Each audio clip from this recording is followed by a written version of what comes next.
नमस्कार, special art 11 देख रहे हैं आप और आपके साथ मैं हूं प्रतिमा दत्ता। कभी योजना आयोग ने कहा था कि शहर में 32 रुपए और गांव में हर रोज 26 रुपए खर्च करने वाला शख्स बीपीएल धारकों की श्रेणी में नहीं आएगा।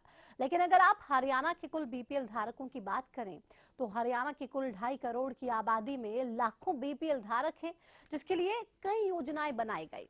लेकिन जरा सोचिए, करोड़ों की सरकारी योजनाओं के बाद भी आज भी प्रदेश का जो गरीब है वो और गरीब और अमीर होता जा रहा है। लेकिन शायद ये खेल अब जल्द ही खत्म हो जाएगा।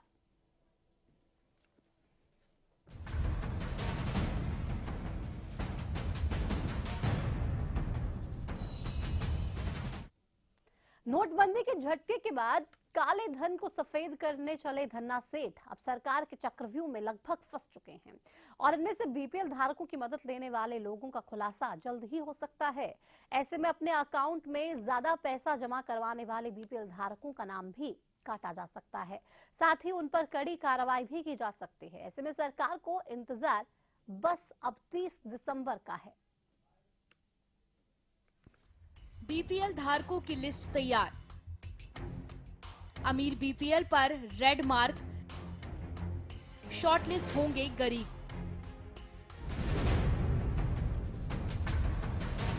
काला धन और भ्रष्टाचार खत्म करने के दावे के नाम पर किए गए नोटबंदी के फैसले का असर अब दिखने लगा है। ऊंचे रसूख और दमखम के बल पर गरीबों का हक मारने वाले धन्ना सेठों के अब पसीने छूटने वाले हैं, क्योंकि सरकारी अधिकारी अब एक एक कर बीपीएल धारकों की हर ट्रांजैक्शन का वही खाता तैयार करने वाले हैं। शिकायत भी आ रही है कि बहुत सारे बीपीएल परिवार या जो जनधन अकाउंट है उसमें काफ़ी सारा पैसा जो है वो जमा हो रहा है। तो इसमें हमने ये सोचा है कि जब ये एक्सरसाइज पूरी हो जाएगी डिमोनेटाइजेशन की, तो एक बार हम अपना पूरा सर्वे दोबारा से देखेंगे। एक क्रिटिकल लुक हम अपने सर्वे पे देंगे कि कौन से बीपीएल कार्ड होल्डर है जिनके अकाउंट में काफ़ी ज़्यादा पैसा है जो कि जस्टिफाई नहीं होता। सिरसा के 44,000 बीपीएल धारकों के बैंक खातों को प्रशासन पूरी तरीके से खंगालेगा, जिसमें नोटबंदी के बाद किस बीपीएल परिवार के खाते में कितनी राशि आई है, इसका बही खाता तैयार किया जाएगा। प्रशासन की ओर से सभी बैंकों से हिसाब किताब लिया जाएगा। 30 दिसंबर तक होने वाली जमा राशियों पर प्रशासन पूरी तरीके से नजर रखेगा, जिसमें आईटीआर भरने वाले बीपीएल धारक भी निशाने पर होंगे और रिटर्न भरने वाले बीपीएल धारकों पर मुकदमा तक दर्ज हो सकता है। ऐसे में काले धन को सफेद करने वाले कई लोग भी बीपीएल खाताधारकों की मदद ले रहे हैं।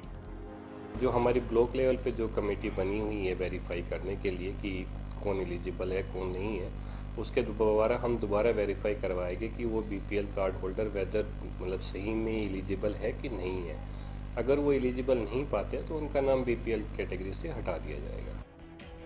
प्रशासन की ओर से नोटबंदी के बाद ही बीपीएल खाता धारकों के लिए सख्त आदेश जारी कर दिया गया था। बावजूद इसके बड़े पैमाने पर बीपीएल खाता धारकों ने अपने बैंक खातों में मोटी रकम जमा करवाई। ऐसे में अगर हरियाणा में फर्जी बीपीएल धारकों की बात करें तो 21 नवंबर 2011 को केवल भिवानी में ही 21,000 से ज्यादा फर्जी बीपीएल धारकों का खुलासा हुआ था। तो 9 जनवरी 2012 में जींद में हाईकोर्ट के आदेश में फर्जी बीपीएल धारकों पर कार्रवाई हुई थी। तो 5 अप्रैल 2015 को फरीदाबाद में 6,688 कार्ड धारक फर्जी निकले थे।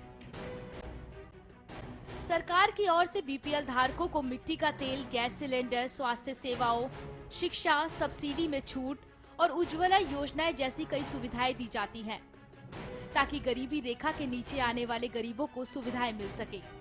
लेकिन कुछ लोग ऊंचे रसूख के दम पर गरीबों के हक पर डाका डालते हैं। ऐसे में ये सवाल उठता है कि क्या अब बीपीएल कुबेरों का खेल खत्म हो पाएगा? क्या सरकारी योजनाओं से भ्रष्टाचार मिट पाएगा? क्या गरीबों को उनका हक मिल पाएगा? फिलहाल नोटबंदी के बाद माना जा रहा है कि अमीर बीपीएल धारकों को कानून के शिकंजे में आने से कोई रोक नहीं सकता। लेकिन क्या वाकई में सरकार की योजना कामयाब हो पाएगी? सिरसा से अमित तिवारी की रिपोर्ट, हरियाणा न्यूज। तो क्या गरीबों को उनका हक मिल पाएगा, और अगर मिल पाएगा तो फिर कब तक? क्योंकि हम लगातार देख रहे हैं बीपीएल कार्डों को लेकर बहुत सी चीजें पहले भी सामने आ चुकी है और बहुत से मामले भी सामने आए जिसमें ये कहा जा रहा है कि फर्जी बीपीएल कार्ड बनवाकर तमाम वो फायदे लिए जा रहे हैं कुछ लोगों की तरफ से जिनको जरूरत नहीं है सरकार की उस योजना की, जो कि वाकई में जो लोग हैं जो जरूरतमंद है उन तक वो पहुंच नहीं पा रही और दूसरे लोग कुछ रसूख के चलते इसका फायदा उठा रहे हैं। इसी पर चर्चा करेंगे। स्पेशल 811 में चर्चा करने के लिए सामाजिक कार्यकर्ता हमारे साथ राजेश यादव जी स्टूडियो में। बहुत स्वागत राजेश जी आपका। राजेश जी स्टूडियो में, इसके अलावा हमारे साथ संवाददाता सिरसा से अमित तिवारी भी फोन लाइन पे है। लेकिन राजेश जी, सबसे पहले आपसे सवाल, क्या आपको लगता है कि अब इसके बाद ये खेल खत्म हो जाएगा और तमाम लोग जिन्होंने फर्जी बीपीएल कार्ड्स बनवा रखे हैं उन पर शिकंजा कस पाएगा? देखिए, आप 1960 के दशक में एक सरकार ने नारा दिया था कि गरीबी हटाओ, और अब 2016 में सरकार है सबका साथ सबका विकास। लेकिन इतने 4-5 दशकों के बाद बहुत सारी सरकारी योजनाएं बनाई गई गरीबों के लिए, लेकिन गरीबी बढ़ती गई। हाँ, ये बात है कि गरीबी की योजनाओं के नाम पर कुछ लोग अमीर होते चले गए। ये जो बीपीएल कार्ड वाला मामला यही है। जिस परिवार की 3500 रुपए मासिक से कम आय है या जो 100 गज से कम के मकान में रह रहा है, उसको हम बीपीएल का क्राइटेरिया है। लेकिन सर्वे करने के लिए जो सरकारी कर्मचारी जाते हैं, 200-400 बड़े बड़े धन्ना सेठों के बीपीएल कार्ड बना दिए जाते हैं। और जो जरूरतमंद है, हम क्योंकि समाज में रहते हैं, ऐसे बहुत से लोग दर दर की ठोकरें खा रहे हैं जो असल में बीपीएल है लेकिन उनके कार्ड नहीं बन पा रहे हैं। ये जो बात, इसकी जनधन के जो अकाउंट खोले गए थे 22 करोड़, इन जनधन के खातों में आप देख लेना, ये पहले भी बातें उठी थी कि जो पूंजीपति लोग हैं वो इसका दुरुपयोग करेंगे, उनको कुछ पैसा देकर गरीबों को उसमें पैसा अपना सफेद करेंगे, और इसमें से बहुत सारे लोग जो असल में बीपीएल है लेकिन कुछ पैसों के लालच में वो बीपीएल कैटेगरी से बाहर हो जाएंगे। दूसरी बात यह है कि जब सरकार जब बीपीएल किसी को डिक्लेयर करती है, बीपीएल कार्ड से पहले प्रॉपर सर्वे करना होता है। लेकिन सरकारी अधिकारी ब्लॉक स्तर से लेकर और उपायुक्त स्तर के कार्यालय तक बड़े पैमाने पर धांधली होती है, पैसे लेके कार्ड बना दिए जाते हैं। और पीछे एक स्कीम आई थी कि जो बीपीएल कार्ड होल्डर है उसके घर के बाहर लिख दिया जाएगा। लेकिन रसूखदार लोग प्रशासनिक सांठगांठ से अपने घर के बाहर वो नहीं लिखवाते हैं। तो ये बहुत बड़ा घोटाला है और इस पे सरकारी इच्छा शक्ति नहीं है। आप देखेंगे अब भी ऐसा ही होगा कि कुछ अकाउंट पकड़े जाएंगे, कुछ लोगों को बीपीएल कैटेगरी से बाहर कर दिया जाएगा। लेकिन अगर जो सही मायने में सरकार की मंशा, लेकिन पूरा तालाब साफ नहीं होगा, भ्रष्टाचार मिटाने की है, तो जो षड्यंत्र करने वाले लोग हैं उनको पहले पकड़ना होगा। बिल्कुल। तो ये पूरी प्लानिंग के तहत किया जा रहा है, क्योंकि ऐसा नहीं बीपीएल कार्ड यूं ही बन जाता है, पूरी प्रोसेस होती है और उसके बाद ही ये कार्ड जो है मुश्किल से मिलता है। लेकिन अब बहुत सा फायदा भी उठाया जा रहा है इसको लेकर भी। हमारे साथ अमित तिवारी भी है संवाददाता। अमित, सिरसा से 44,000 बीपीएल धारकों के बैंक खातों को प्रशासन अब खंगालने वाला है कि कितने पैसे यहाँ पे जमा किए गए हैं, और अगर बीपीएल आप परिवार हैं तो इतने पैसे आपके पास कहाँ से आ गए, यानी कि पूरा कच्चा चिट्ठा खुलने वाला है। और अगर अब किसी ने भी बीपीएल कार्ड जानबूझकर बनवा लिया या सिफारिश से बनवा लिया, यानी कि अब फंसने वाला है बुरी तरह से। जी प्रतिमा, बिल्कुल आपका कहना दुरुस्त है कि जो प्रशासन ने मुहिम चलाई है उसके तहत जो 8 नवंबर में नोटबंदी के बाद से लेकर 30 दिसंबर तक जिन भी जनधन और बीपीएल खातों में अपार धनराशि जमा करवाई गई होगी, उनका लेन देन का हिसाब किताब खंगाला जाएगा और उसके बाद उन लोगों के खिलाफ कार्रवाई होगी जो बीपीएल कैटेगरी से बहुत ज्यादा जो जिनके लेन देन हुआ पाया जाएगा और उनकी बीपीएल की जो मान्यता है वो रद्द कर दी जाएगी। इसके अलावा उनके खिलाफ कानूनी कार्रवाई भी होगी। सबसे बड़ी बात एक और भी है कि जो काफी जो बीपीएल परिवार है जो आईटीआर भी भरते हैं, इनकम टैक्स रिटर्न भरते हैं, उनको भी इसमें शामिल किया जाएगा जांच में, उनके खिलाफ भी कार्रवाई होगी। और अब जो है 30 दिसंबर के बाद ऐसे खातों का जो खाता धारकों का बचना मुश्किल हो जाएगा। सबसे बड़ी बात यह है कि प्रशासन की इसमें नियत और दृढ़ इच्छा शक्ति की जरूरत है। वो देखने वाली बात होगी कि प्रशासन कितनी इच्छा शक्ति से काम करता है और रैंडमली खातों को सिलेक्ट करता है या फिर सभी खातों की जांच होगी, क्योंकि सिरसा में 44,000 खाते हैं। इसके अलावा पूरे प्रदेश में और भी खाते होंगे, उनकी भी जांच होगी। तो देखने वाली बात होगी प्रशासन की मुहिम कितना रंग लाती है। जी बिल्कुल, अभी देखने वाली बात तो होगी। लेकिन 44,000 बीपीएल धारकों में से बहुत से ऐसे कार्ड भी हो सकते हैं जो फर्जी भी निकल सकते हैं। जी बिल्कुल, आपका कहना सही है, क्योंकि बीपीएल को लेकर हमेशा जो है प्रशासन की और जो कर्मचारी है उनकी कार्यप्रणाली पर सवालिया निशान लगते रहे हैं कि आखिरकार जो बीपीएल किस दर्जे पर, किस आधार पर बनाया गया, क्योंकि काफी जो धन कुबेर होते हैं वे भी बीपीएल का दर्जा प्राप्त कर लेते हैं। अमीर बीपीएल उनको नाम दिया जाता है, उनके पास मकान भी है और उनकी आय भी जो हजारों में है, लेकिन वे बीपीएल बन जाते हैं और विभिन्न जो सुविधाएं हैं उनका लाभ उठाते हैं। तो ऐसे जो फर्जी बीपीएल है, अमीर बीपीएल है, कुबेर बीपीएल है, उनके खिलाफ कार्रवाई होना भी निश्चित बिल्कुल है। कार्रवाई होना बिल्कुल निश्चित है। बहुत शुक्रिया हमें इस जानकारी के लिए। आपका बीपीएल कार्ड धारक मुख्तार सिंह भी हमारे साथ फोन लाइन पे है। एक सवाल उनसे लेती हूँ, फिर राजेश जी आपके पास आऊंगे। मुख्तार जी, आवाज मिल रही है मेरी? हाँ, आवाज आ रही है जी। नमस्कार जी जी नमस्कार। आपको क्या लगता है सरकार के इस फैसले के बाद जो लोग फर्जी बीपीएल कार्ड बनवा लेते हैं, क्या उन पे शिकंजा कस पाएगा ताकि जो वाकई लोग गरीब हैं उनको उनका हक मिल सके, उनके हक को मारा ना जा सके? ऐसा है मैडम, जो गरीबों का हक ना तो आज तक मिला और ना आगे मिलेगा। जो धन्ना सेठ हैं ये इनके खाते में पैसे जमा करवाएंगे भी, और कई जो धन्ना सेठ हैं बड़े बड़े प्लाटों में, बड़े बड़े हुड्डा द्वारा दिए गए प्लाटों में कोठियां बना के रह रहे हैं, उनके बीपीएल कार्ड बने हुए हैं। लेकिन जो अधिकारी हैं ये उन्हीं की साठ से अपने पैसे जमा अब तो करवाएंगे। सरकार कह रही है कि अब तो सरकार ने कह दिया है साफ तौर पे कि ऐसा जो भी कुछ होगा उनको हम छोड़ेंगे नहीं और बैंक अकाउंट्स भी खंगाले जाएंगे, देखा भी जाएगा कि कौन सा फर्जी कार्ड है, कौन सा असली है बीपीएल कार्ड धारक। हाँ जी, फर्जी कार्ड भी हैं। 1500 रुपए लेके ये खाद्य पूर्ति विभाग वाले बीपीएल कार्ड इशू कर रहे हैं, कर भी रखे हैं। अच्छा, 1500 रुपए लेके ये बना दिए जा रहे हैं? हाँ, 1500 रुपए लेके सिरसा में कई कार्ड बनाए गए हैं बीपीएल कार्ड। ठीक, हमारे साथ बीजेपी से सुनीता दुग्गल इस वक्त है फोन लाइन पे। सुनीता जी से एक सवाल ले लेती हूँ। सुनीता जी, क्या 1500 रुपए में फर्जी बीपीएल कार्ड बनवा दिया जा रहा है?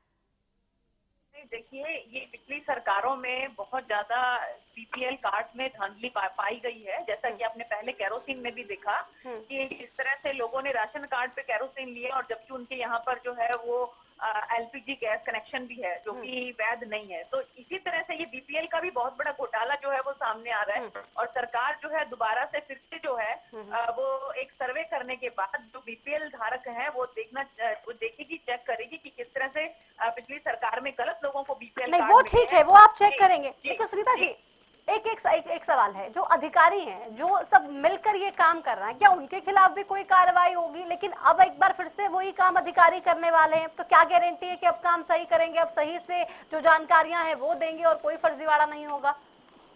नहीं, देखिए ऐसा है कि बहुत से अधिकारी जो हैं वो काफी तो पहले से ठीक हो गए हैं, उनको समझ में आ गई है कि ये जो भारतीय जनता पार्टी की सरकार है ये बख्शने वाली नहीं है, चाहे कोई किसी भी ओहदे पर क्यों ना हो। और अगर इसी तरह से अगर जो है अब जो नए सर्वे होंगे उसमें ठीक ठाक से अगर उन्होंने सर्वे करके और जो रिपोर्ट थी तो ठीक है, नहीं तो आपको मालूम ही है कि हमारे भारतीय जनता पार्टी की भी निगरानी कमेटी है, हमारी अपनी ग्रीवेंस कमेटी है, कई तरह की कमेटी है और वो इस तरह की कंप्लेंट जो है सीएम विंडो पर माननीय मुख्यमंत्री जी तक पहुंचाते हैं और जहां कहीं पर भी कोई भी अधिकारी या कर्मचारी दोषी पाया गया तो उसे किसी भी कीमत पर बख्शा नहीं जाएगा। चलिए, काफी उत्साहित लग रही है, शुक्रिया आपका फिलहाल इस बातचीत के लिए। उम्मीद करते हैं कि बदलाव हो और अगर आप इतने दम से कह रहे हैं कि ये बदलाव निश्चित तौर पर होगा, अधिकारी काम नहीं करेंगे तो बहुत सी कमिटीज हैं वो आगे फिर अपना काम करेंगी और देखेंगी। बदलाव होना चाहिए और इसमें जो भी धांधली हो रही है वो सामने आनी चाहिए और दोषियों को सजा भी मिलनी चाहिए। क्या वाकई हो पाएगा या फिर कितने लूप होल्स है, कितनी परेशानियां इसमें देखने को मिलेंगी? एक छोटे से ब्रेक के लिए रुक रहे हैं, ब्रेक के उस पार तमाम सवालों का जवाब तलाशेंगे। आप बने रहिए हमारे साथ।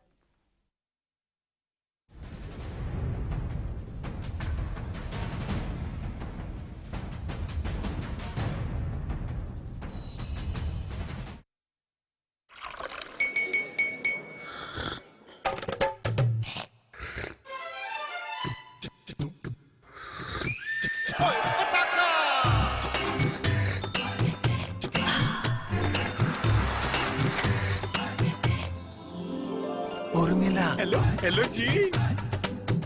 हो जाए। Thank you.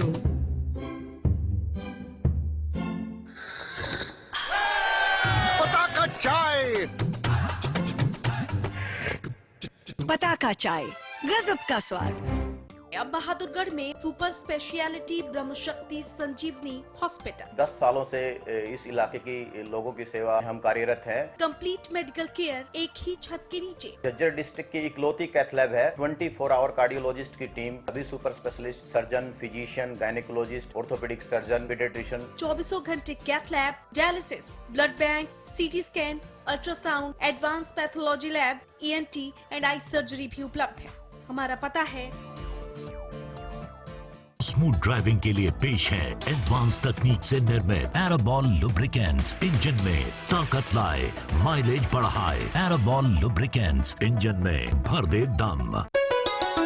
गीता जैसे अमर ज्ञान से दुनिया को महकाएंगे, अपनी विरासत को विश्व के हर कोने में पहुंचाएंगे।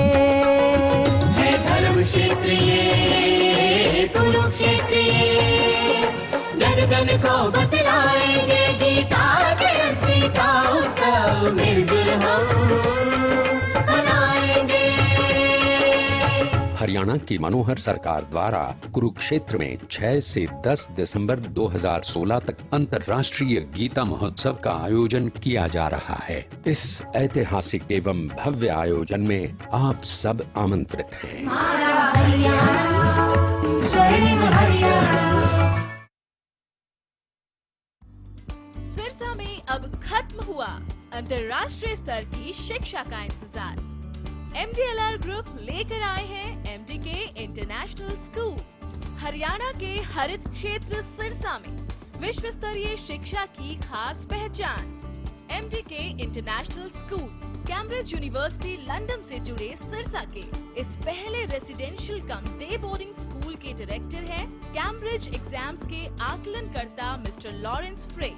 विश्व स्तरीय शिक्षा के साथ MDK स्कूल में है एयर कंडीशन कैंपस और दूसरी आधुनिक जरूरी सुविधाएं, पुस्तकों से परिपूर्ण लाइब्रेरी और एक स्पेशियस कैफेटेरिया जिसमें बच्चों के लिए मिलेगा हेल्दी खाना।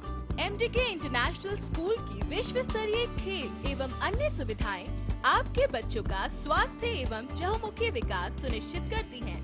तारकेश्वरम धाम के नजदीक रानिया रोड सिरसा में। अधिक जानकारी के लिए संपर्क करें।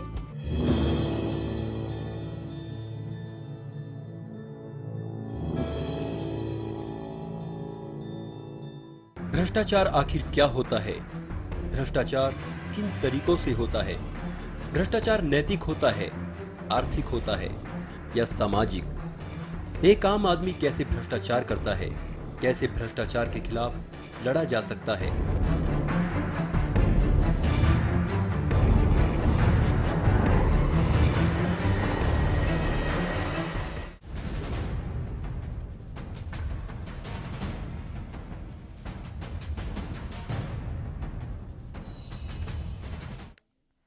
तो बीपीएल कुबेरों का खेल खत्म करने की बात सरकार ने किया, लेकिन ये कितना मुश्किल है? चर्चा आगे बढ़ाते राजेश जी, क्या कुछ लगता है जिस तरीके से सुनीता जी बात कर रही थी और बहुत कॉन्फिडेंट दिखाई दे रही थी इस योजना के लिए, क्या लगता है कि उतनी आसानी से ये संभव हो जाएगा? देखिए, सरकारों की जो मंशा होती है इन मामलों को रोकने की कभी नहीं होती, क्योंकि ये राजनीतिक हितों से जुड़े हुए मामले होते हैं नेताओं के।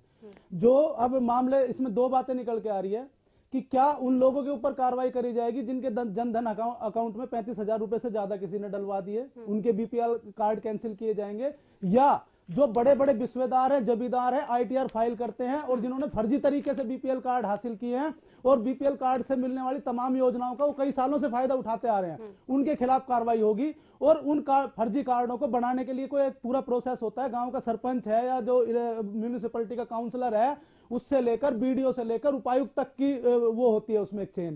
तो उन लोग जिन लोगों ने फर्जी बीपीएल कार्ड बनाए, क्या उनके खिलाफ कार्रवाई करने की हिम्मत सरकार की होगी? आप ये कहना चाह रहे हैं कि अभी भी जो फंसेंगे वो फिर से गरीब ही फंसेंगे, मार गरीब को ही पड़ेगी? देखिए, आप ये मान लीजिए कि किसी के खाते में 35,000 रुपए से ज्यादा अगर जमा है तो गवर्नमेंट मान लेगी कि भाई इसकी सालाना आय 35,000 रुपए से ज्यादा है। हाँ। तो अब सरकार को देखना है कि उसके खाते में 35,000 रुपए जिसने डलवाए हैं उसको सजा मिलेगी या उसको बलि का बकरा बना दिया जाएगा। ये तो सरकार बार बार कह रही है कि अपने खाते में आप किसी और को पैसे डलवाने मत दीजिए। देखिए मैडम, ये सामाजिक जागरूकता की बहुत कमी है इस देश में, आप समझ सकते हैं। बहुत लोग बीपीएल कार्ड होल्डर है जो अनपढ़ हैं। ऐसा एक मामला कल पंजाब के भटिंडा में आया है, उस बीपीएल कार्ड होल्डर को यही नहीं पता था हमारे अकाउंट में पैसे डल भी गए और निकल भी गए उनके पैसे अकाउंट से। तो सरकार सबसे पहले, अगर जो सही मायने में मंशा है सरकार की, तो जो फर्जी बीपीएल कार्ड जिन्होंने हासिल किए हुए, सबसे पहले उनके खिलाफ कार्रवाई करे और उन फर्जी बीपीएल कार्ड बनाने वाले लोगों, प्रशासनिक अधिकारियों के खिलाफ कार्रवाई करे। पाएगा। कांग्रेस से नरेश शर्मा फोन लाइन पे हमारे साथ हैं। नरेश जी, क्या लगता है ये संभव हो पाएगा? क्योंकि सरकार तो कह रही है कि आपकी जब सरकार थी तो बहुत सा फर्जीवाड़ा हुआ, लेकिन अब भारतीय जनता पार्टी की सरकार इस तमाम फर्जीवाड़े को खत्म करेगी और ये देखेगी कि क्या जो बीपीएल कार्ड धारक है वो वाकई में गरीब है या फिर फर्जीवाड़े से कार्ड बनवाकर फायदा उठा रहे सरकारी योजनाओं का। क्या लगता है कि गरीब एक बार फिर से अब उसको मदद मिल पाएगी या तमाम ये जो योजनाएं हैं ये फिर से कागजों में सिमट कर रह जाएंगी?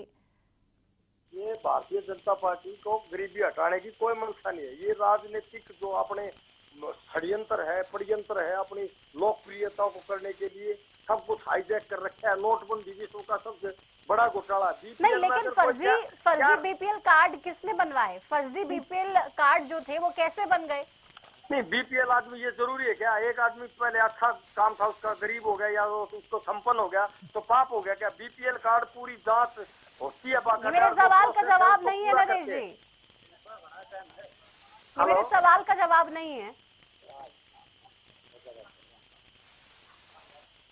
चलिए, शायद आवाज नहीं जा। राजनीतिक विश्लेषक हमारे साथ इस वक्त है फोन लाइन पर, उनसे भी एक सवाल ले लेते हैं। योगेश जी, आवाज मिल रही है मेरी? जी, सुन रही है जी। योगेश जी, क्या लगता है, क्या अभी भी सिर्फ और सिर्फ राजनीतिकरण इस पूरे फैसले को लेकर किया जा रहा है? भारतीय जनता पार्टी अपना दम लगा रही है, कांग्रेस कह रही है कि नहीं, भारतीय जनता पार्टी की कोई मंशा ही नहीं है गरीबी हटाने की। क्या इस फैसले के बाद कुछ असर पड़ेगा या कोई असर आप देख रहे हैं कि पड़ता दिखाई नहीं दे रहा? देखिए, आप जो राजनीति की बात कर रहे हैं, राजनीति पहले ही दिन जिस दिन मोदी जी ने डिक्लेयर किया था उसी दिन राजनीति शुरू हो गई थी। क्योंकि मैंने एक बार पहले भी कहा था कि it was suppose to be spoken by governor of India, governor of RBI के गवर्नर को बोलना चाहिए था ये सब, ठीक है। लेकिन उन्होंने इसे पॉलिटिकल पहले ही दिन कर दिया था, जब खुद आके उन्होंने बोल दिया था कि मैं ये करने जा रहा हूँ। नंबर 1। नंबर 2, जब राजनीति उन्होंने शुरू कर दी तो दूसरे ने तो राजनीति शुरू करनी थी। इनके पास, इन्होंने बोल तो दिया कि भी नोटबंदी हम कर रहे हैं, चलो ये सही है या गलत है, इसके परिणाम तो अब आ रहे हैं आपके सामने। पर इसके बाद जो इनके पास पूरा का पूरा इंफ्रास्ट्रक्चर जो था वो 1% भी तैयार नहीं था। इसका मतलब ये है कि किसी न किसी अफड़ा तफड़ी में या किसी एक और चीज को काउंटर करने के लिए इन्होंने कुछ ऐसा किया था और वो ये राजनीतिक डिसीजन ही था। मैं क्लियर कट बोल रहा हूँ फिर से। अब जब उसके बाद राजनीति, अब आप कह रहे हैं कि पैसा जो है डिमोनेटाइजेशन के बाद लोगों के पास जो भी ब्लैक मनी था वो खत्म हो गया है, ऐसा नहीं हुआ है। तो करीब 14 लाख करोड़ के करीब बाजार में जो था वो 12 लाख करोड़ के करीब आपके पास ऑलरेडी आ चुका है और अभी 20% और बाकी है। प्लस अभी 100 करोड़ रुपए पकड़े गए हैं, जिनमें से 20 करोड़ रुपया नए नोटों में है। इसका मतलब नए नोट भी है। शायद आप सवाल को सही से समझ नहीं पाए, जैसे रोकना चाहूंगी, लेकिन समय भी यहाँ पे खत्म हो रहा है मेरे पास, आपसे ज्यादा बात भी नहीं कर सकती। राजेश जी, एक आखिरी सवाल, क्या लगता है कितना समय लग पाएगा और वाकई अगर मंशा के साथ इसमें काम किया जाए तो कितने समय में ये तमाम चीजें संभव हो सकती है? बीपीएल कार्ड, जो फर्जी कार्ड होल्डरों को पकड़ना प्रशासन के लिए बहुत मुश्किल नहीं है, ये चंद दिनों का काम है।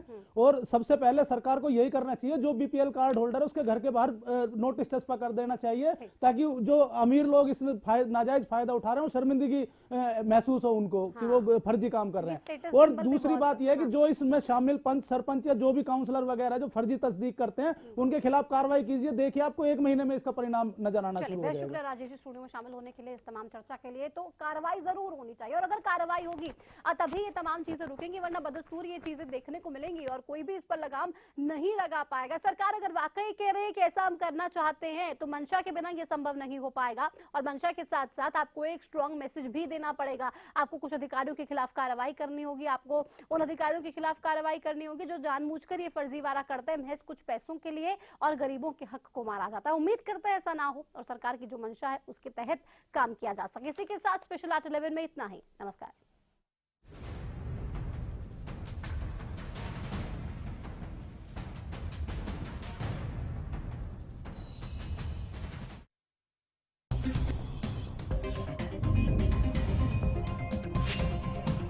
Da da da da da da da da da da